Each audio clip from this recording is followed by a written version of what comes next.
আমি বানাবো আজকে আর মাছের ঝোল আলু দিয়ে দিয়ে দিলাম শুকনো আগে আলুগুলা ভেজে নিচ্ছি। এখানে মাছ ভেজে রেখেছি, সম্বারে দিয়ে দিলাম কালো জিরা,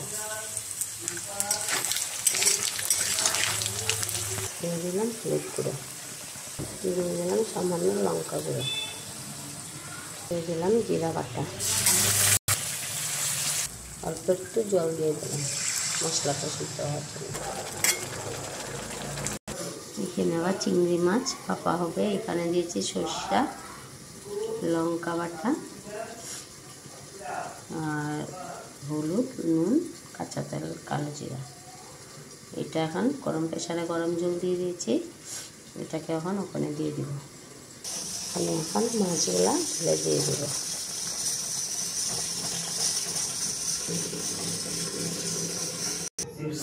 আমাদের মাছের ঝোল হয়ে গেল।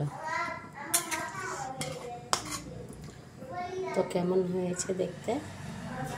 ভালো লাগলে লাইক, শেয়ার, কমেন্ট, সাবস্ক্রাইব করবেন। Tata, bye bye.